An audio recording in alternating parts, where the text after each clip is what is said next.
د تصویر کې تاسو ګورئ ملګرو، یو بوډۍ ښځه ده، یو بوډۍ زنانه ده او دې د زنګو ته د لرګي زنګو ته دې ته اور لګولی ده.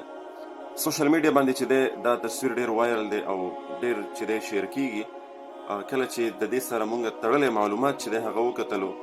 نو د دې بوډۍ نه چا پوښتنه وکړه چې ته ولې دا زنګو سوځې. زنګو خو به تاسو پیژنئ، کله چې ماشوم وړوکی وي زنګۍ را زنګۍ پکې زموږ ستاسو پښتنو معاشره کې دا ډېر زیات وي. نو دې بوډۍ ورته وویلې چې دا کومه زنګو چې کومه تاسو ګورئ چې زه سوځومه لګیا یم، په دې زنګو کې ما خپل 6 ماشومان چې دی دا رالوی کړل او هغه چې دی ډېر غټ شو، په غټو غټو عهدو باندې ولګېدل، مال حال را پیدا کو، نوم را پیدا کو، شهرت را پیدا کو. خو اوس چې دی په هغې 6 بچو کې چې ما په دې زنګو کې زنګولي و راغټ کړي مې وو، اوس یو هم چې دی ما سره نشته او د هغې په کور کې زما دپاره ځای نشته، یعنې زه یې پرېښودلم. ما د هغې پرورش وکړو. کله چې دا کم پراسس وي که نه، د ماشوم چې کله د مور په خېټه کې وي هغه خو پرېږده، هغه مشکلات خو پرېږده، خو چې کله بیا دا ماشوم وشي دومره په سخته باندې دا مور راغټوي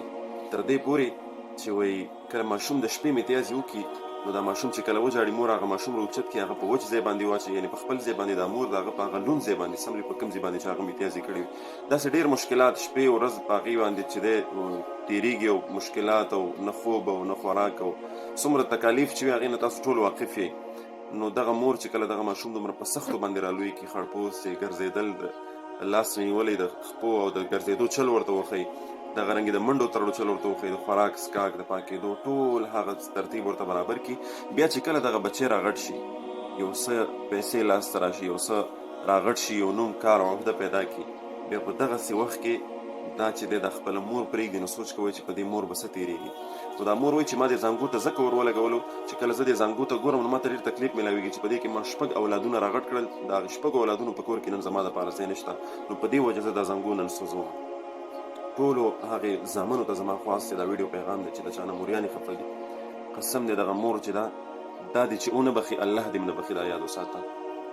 مور که هر څنګه وي هغه مور ده، لهذا د خپلو میندو خیال وساتئ او د میندو د نشتوالي چې کم تکلیف دی او کم درد دی نو هغه د هغې خلکو نه تپوس وکړئ چې د چا میندې نشته، چې د چا شته نو دا تاسو سره ډېر غټ نعمت د الله دی، د دې قدر وکړئ. چا نه چې خفه دي ورشئ لاړ شئ معافي دې وغواړئ، خپلو کورونو ته یې راولئ، خدمت یې وکړئ.